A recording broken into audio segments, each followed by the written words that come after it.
I mean, let's be honest, you had me at dinosaurs.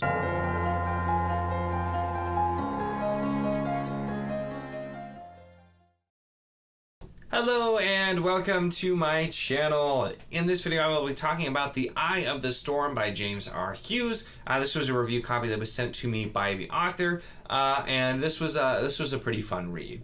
So this story, and it is, I will preface, it does read fairly young for it.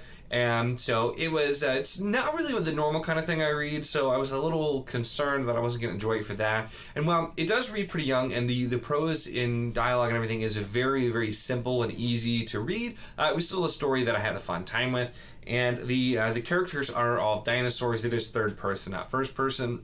So that was the thing that just immediately was pretty fun.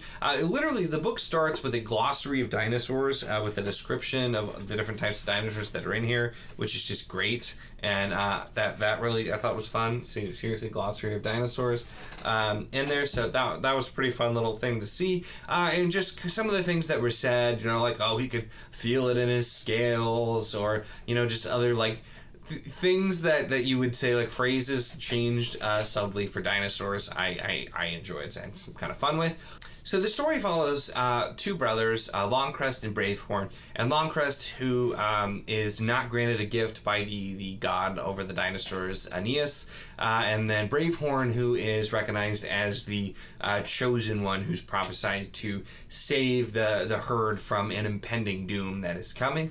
And we're following really them both dealing with the different expectations or lack of expectations on them. And the story really is kind of them going different ways, but it has a lot of the messages of, people having different paths, but maybe not being so different quite after all. Now, this is a story that definitely does have, and the author was upfront about it, does have some religious allegory in it.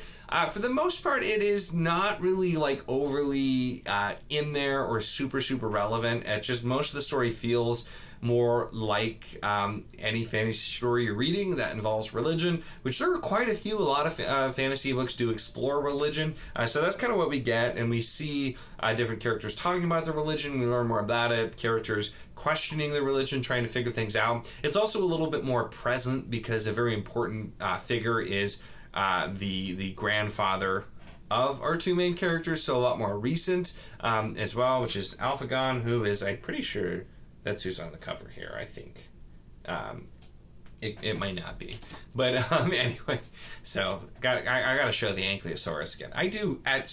I haven't actually really told it. I actually really love this cover. This is what the book was being described to me. We were going back and forth via email. And I'm like, I'm not entirely sure about this. I looked at the cover and I'm just like, we got an Ankylosaurus, we got a freaking volcano and like this misty scene over here, and I'm like, I'm down to read this just for that. So it was kind of fun. But anyway, back to the regularly scheduled programming. Back to what I was talking about there.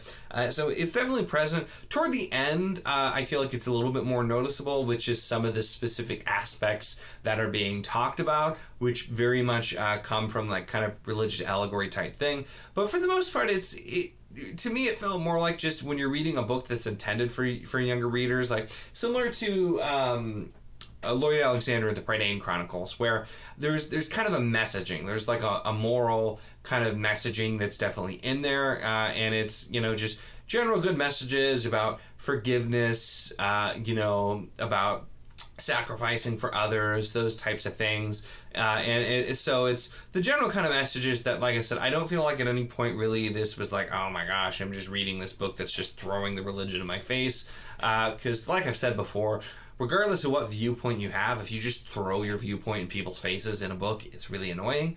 And so this did not do that at all for me, really. It's definitely there, and especially I feel like if you're familiar with some of that kind of messaging, you'll definitely pick up. There's a few things that are done a little more subtle. Like there is straight up a scene where the dinosaurs are basically in Sunday school, and if you grew up going to Sunday school, you can absolutely tell that's what's happening, but you may not otherwise.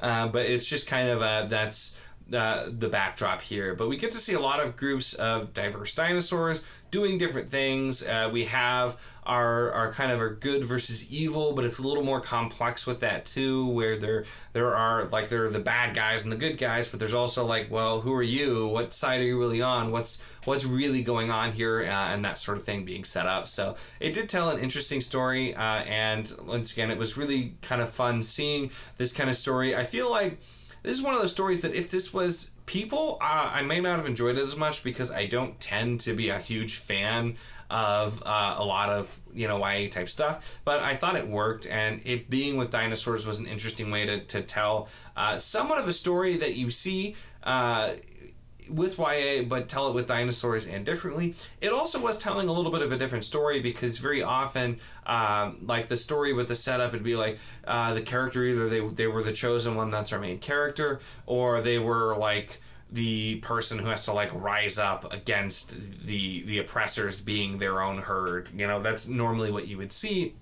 And so this instead was exploring the duality of the not chosen one and the chosen one, and how those two different characters are going to be treated, what their struggles are going to be, and taking a look at it. So it was already doing it in a little bit of a different way than a lot of the YA that I've kind of read. And so that I felt like made it a little more interesting as well, just the direction that it was headed.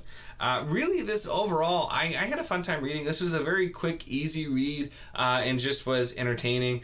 I also like dinosaurs. I'm a little bit biased probably just for that. So dinosaur books get me. And it's not even just me. I remember when I got this in the mail, I posted it on Discord and got a reply immediately like, "You had me an Ankylosaurus." I'm just like, that was pretty much my reaction. So it was a fun, quick, easy read.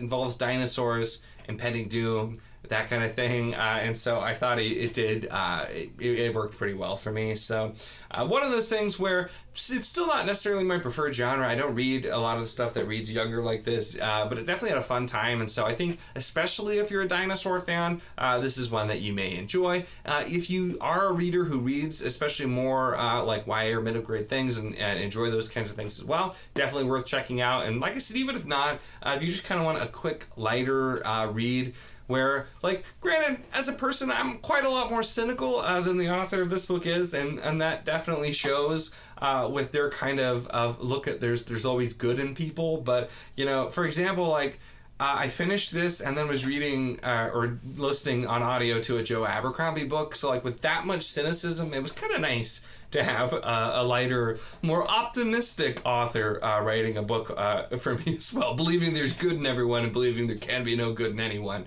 The two polar opposites there. So just kind of a fun thing I just realized as I was looking at my book sitting out.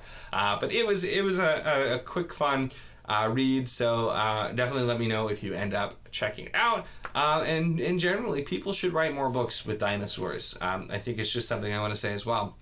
I need more books with dinosaurs, especially with dinosaur characters. Like, we have Land Before Time, but, like, how long ago was that? Don't answer that. I don't want to think about how long ago Land Before Time came out by any means, but it's just like, we need more dinosaur books and dinosaur media with dinosaur characters, I think is where I'm getting at here as well. So anyway, those are my thoughts on The Eye of the Storm by James R. Hughes. If you want more information on this, I will link out to the book on Goodreads and Amazon for you if you do want to check out the book, the author, any of that kind of thing. Also, check the link in the description for the Wizardly Duo Discord. As always, if you want to chat books, whether this book, other books, dinosaur books, non-dinosaur books, really anything at all, it is a lot of fun and we would love to have you. And of course, if you enjoy my content, make sure to subscribe.